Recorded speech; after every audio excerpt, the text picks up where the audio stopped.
Okay, it's time to begin the next Mindset for China business webinar. So I'm going to mute everybody and we're going to go ahead and get started. Okay, so today we are going to be talking about aligning objectives 101. So obviously everything that we're talking about is related to doing business in China. So what we really want to focus on is the cross-cultural context of what it means to align objectives in China. Okay, so this is today's agenda. We're still going to follow going through the biggest misperceptions, greatest challenges, common mistakes, and try to give some killer tips for aligning objectives in China. And I think the most valuable part is after we get through the presentation portion and we really get into the Q&A. So as we do with all of these webinars, we want to remind everybody how important when you're doing business in China, the Guangxi Engine is. And we call it a Guangxi Engine is because everything that you do in China will ultimately depend on the level of Guangxi that you have with the people that you're working with. It doesn't matter whether it's working with government officials or just managing your local staff. Guanxi is what makes everything run in China. So even though we've broken this down into different topics, ultimately everything revolves around Guanxi.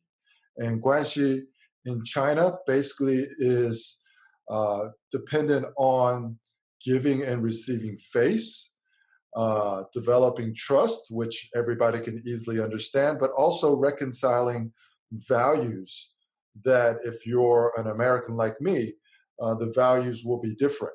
So understanding what the value differences are, being empathetic to Chinese people who might value something different than you, this is all very important for developing what we call guanxi.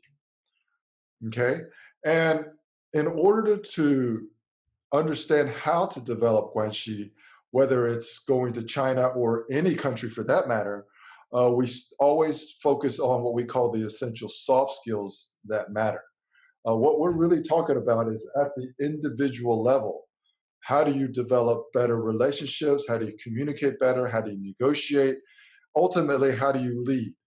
Okay, so the essential soft skills that really matter are awareness, and that begins with self-awareness, and empathy. So it basically means you are aware how you are perceived by other people in a cross-cultural context, and you're also empathetic, which means you understand what other people value and how they feel. And if you have that kind of insight when you're working with other people, then everything just becomes much easier because you know what you really need to focus on in order to, in the case of China, improve your Guanxi relationships. And all of this feeds into what we call cross-cultural performance mastery. So we're not going to spend a lot of time on that, but you can see that the essential soft skills that you develop, what that does is that helps you adjust things that we say are 100% within your control, and that is your AMA values. Your attitude, your mindset, and your approach, which is also called your MO or modus operandi, these are what influence how other people perceive you. So if you understand kind of this framework, then the goal is to slowly make adjustments to your attitude, mindset, and approach with the focus to manage or improve or alter or change how other people perceive you. And this not only includes people that you report to or people you collaborate with, but it also is important for people that report to you.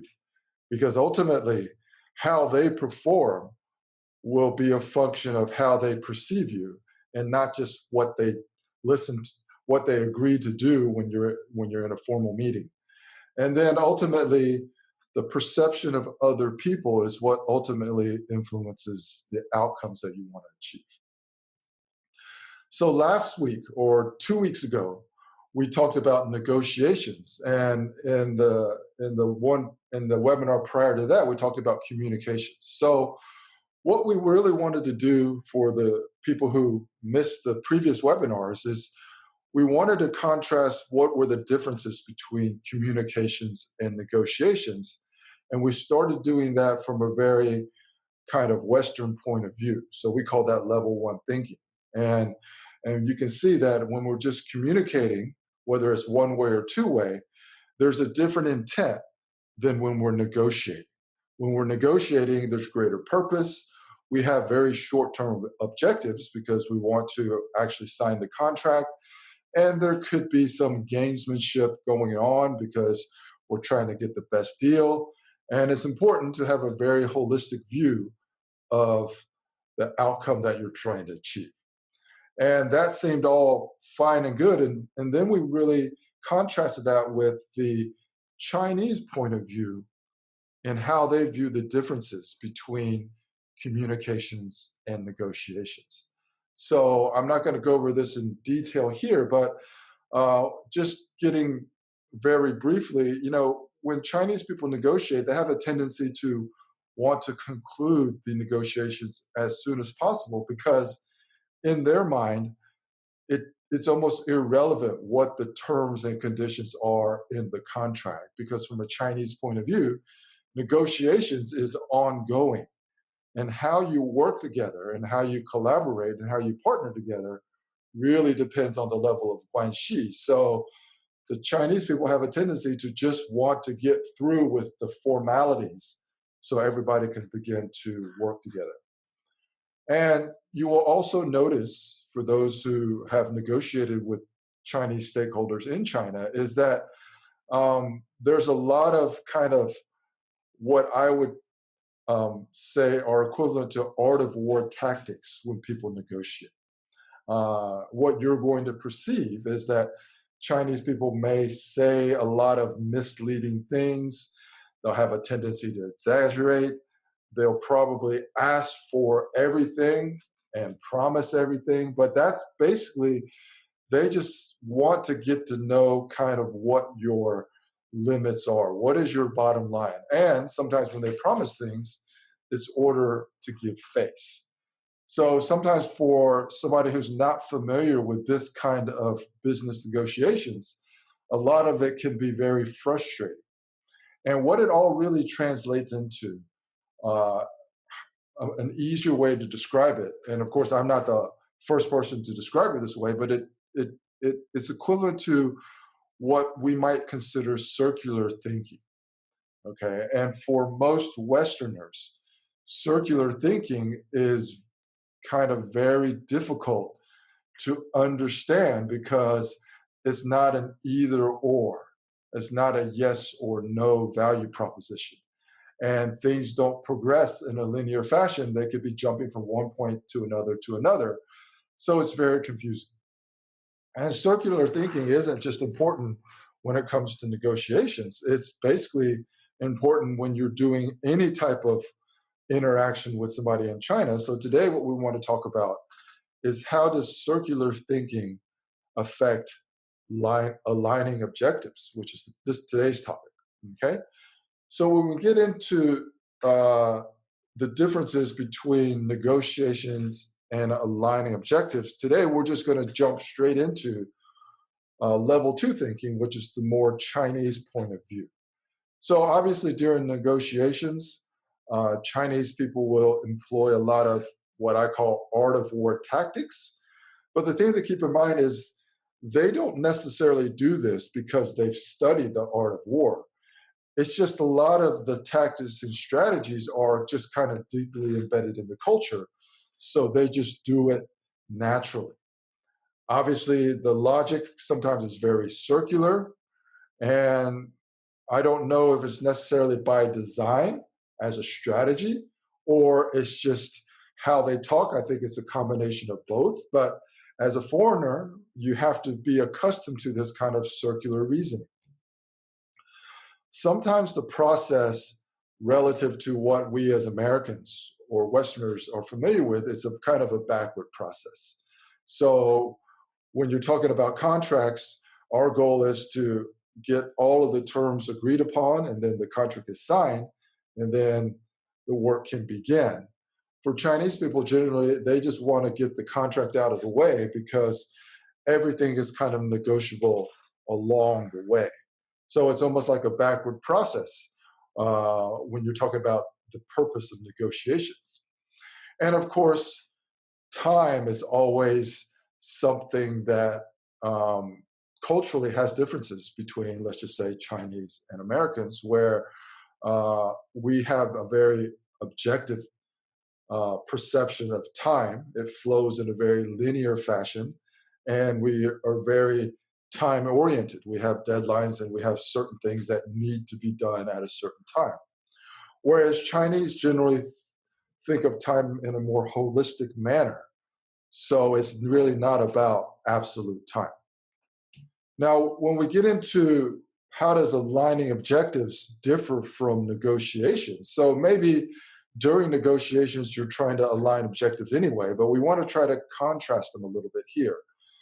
Because aligning objectives is something that we want to do whether there's a contract that is to be signed at the end of the deal or not. I mean, when you are leading or managing your local staff, one of the things that you also want to do is you want to align objectives. So it's important to understand that when Chinese people are communicating with you in general, when the goal is to align objectives, they're always, or you will observe that they're really constantly trying to persuade you of something, convince you of something, educate you something about their culture and their way of doing business, to try to change your mind about something.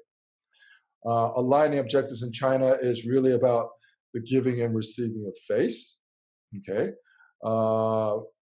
that is the system of reciprocity when you are doing business with Chinese people. It's basically a giving and a receiving of face.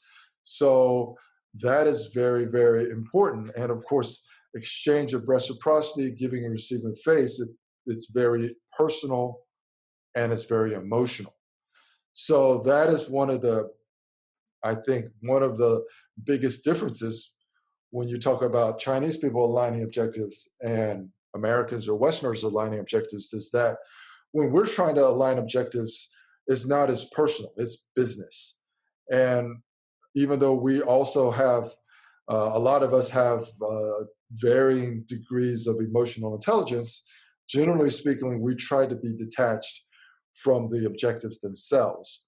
With Chinese people, that's almost culturally impossible to do, because when you're aligning objectives, it's all about giving and receiving face. It's very personal and it's also very emotional. And in the end, it all comes down to developing Guangxi. So aligning objectives is just another way for Chinese people to develop Guangxi. And Guangxi, I always want to remind everybody, is that Guangxi takes time. So you have to be very patient developing Guangxi. All right, so really when we get into just aligning objectives by themselves, what are the biggest misperceptions that most foreigners, in my case, most Americans or Westerners have when they go to China?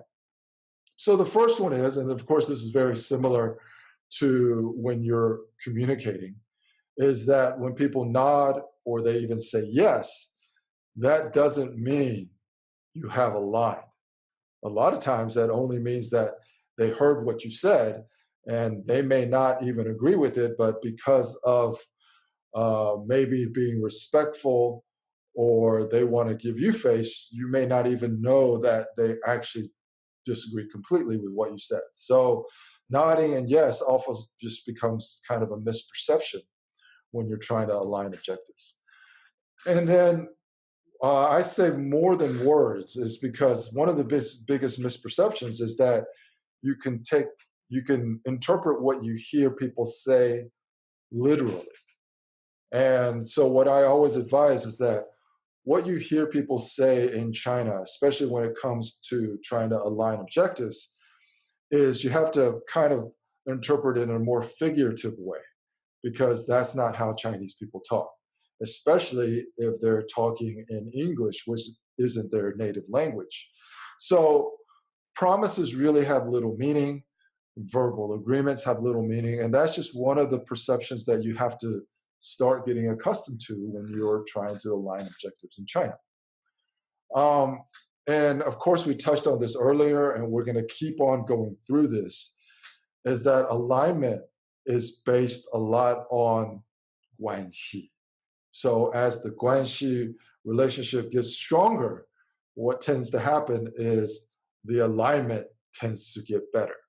And that's just culturally how it works in China. So you really have to focus on the Guangxi aspect of your relationship with the people you're working with, even people who report directly to you, if you really want to be able to align objectives with them. So what are the greatest challenges for you when you go to China and you're thinking about aligning objectives with somebody that you're working with? Well, one is misdirection, okay? And I have to caution everybody that misdirection is not deliberate.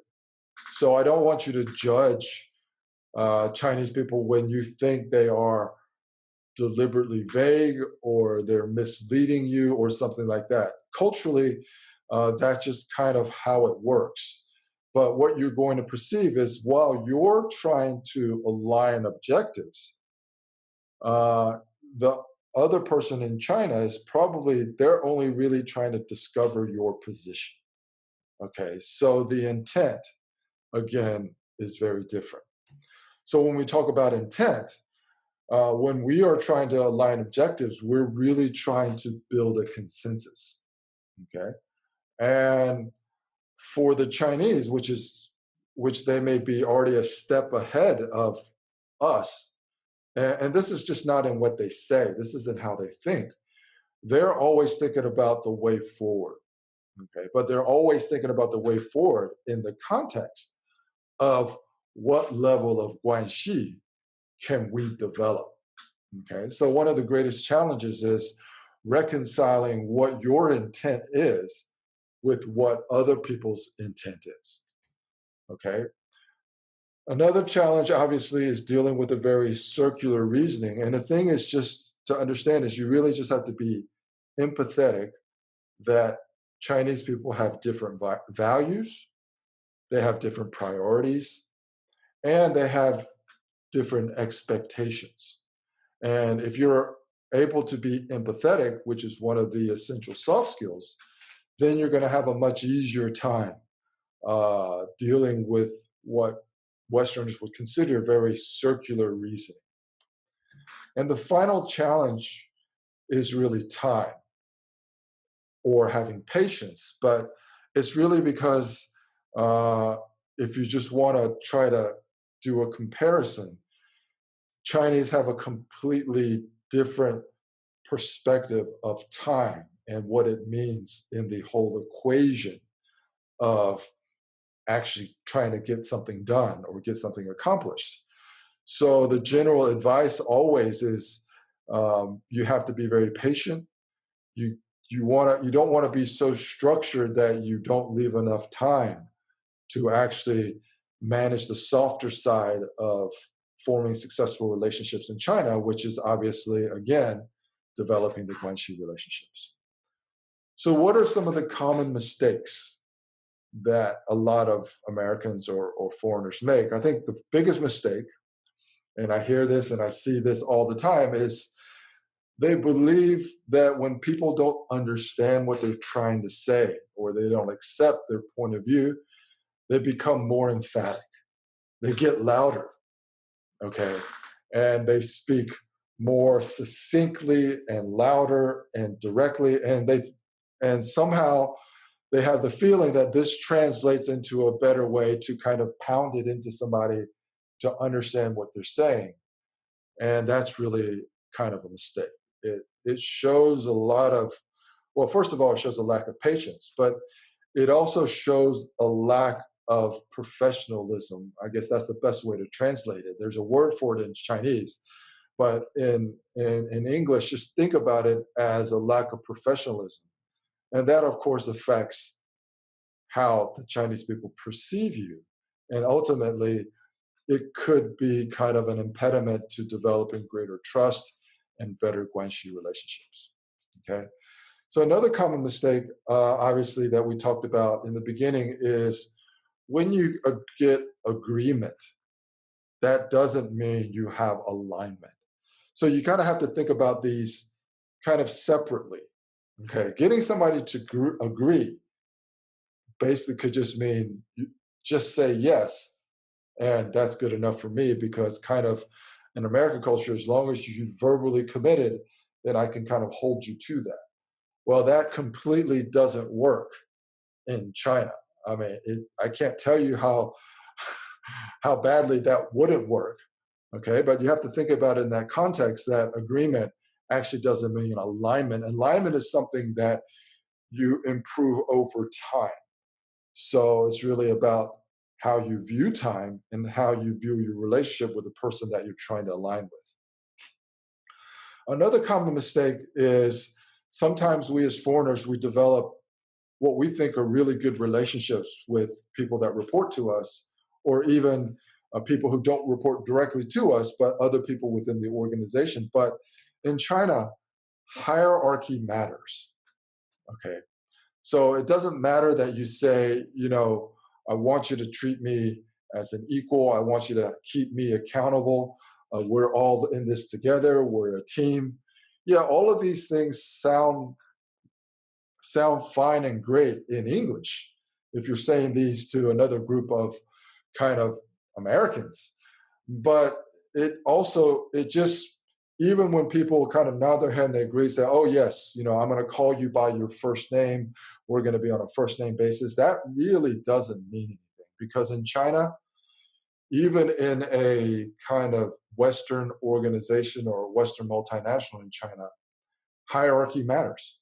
And you have to understand what your hierarchical relationship is with the people that you are working with. And it has an effect in both directions that you may not perceive just from what people say and even how people behave. But you always want to keep in mind that hierarchy matters. And one of the advantages, if you understand how hierarchy matters, you can understand that there are things that you can use based on your level within the organization or the hierarchical position that you have that demonstrates giving goodwill to the other person.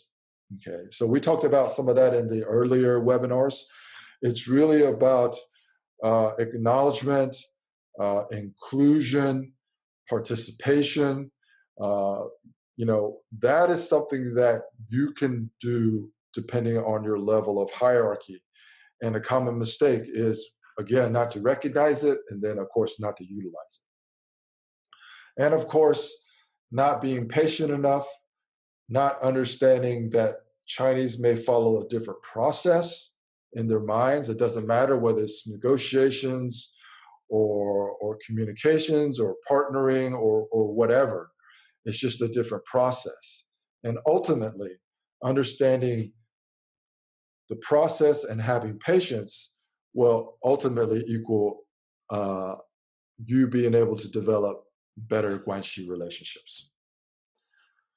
So the final thing we always talk about is, so what are the killer tips? And sometimes the killer tips, they get a little bit redundant, because a lot of the killer tips would be the same, whether you're communicating, negotiating, or aligning objectives. But we want to try to really highlight different things that you can focus on as you continue your journey to become a master of cross-cultural performance. Okay, so one of the things that we really talk about is your AMA values, your attitude, mindset, and approach. And one of the things that you want to do almost continuously is you want to adjust your MO, or your modus operandi, or your approach. And knowing how to adjust your approach really depends on having the right attitude and having the right mindset. Because when you have the right attitude, or a healthy attitude and mindset, your approach kind of adjusts itself naturally. So that is the process that we really want to try to achieve when we're trying to align objectives. And the real killer tip is really the focus. So this is kind of a mindset. Okay. Instead of focusing on the outcomes or focusing on getting agreement, getting on people to say yes, if you focus just on getting to the next level of Guangxi, then you will discover that a lot of things become much easier when you're doing business in China. Okay? So that is the end of the formal presentation, aligning objectives. And one of the things that we want to do is during each webinar, we're going to go over different things because we're talking about a different context, where when we talk about negotiations, it's different than talking about communications. And then it's going to be different when we're talking about managing employees, or we're going to talk about consumer behavior. But a lot of the core principles of doing business in China are basically the same. So we're going to always go back to the Guangxi Engine, the things that you can control, which is your attitude, mindset, and approach. We're always going to help you understand how to make those adjustments, and the things that you need to develop to really give you better clarity on what adjustments you need to make. We call the essential soft skills, which is greater self-awareness, cultural awareness, and situational awareness, and of course, greater empathy. And how do we do that? These are the things, when you have developed greater awareness or greater empathy, or you've improved those essential soft skills, you'll naturally kind of know what adjustments you need to make. Okay? So this is the end of the formal presentation. I am going to stop the share screen and open it up for any questions that anybody might have.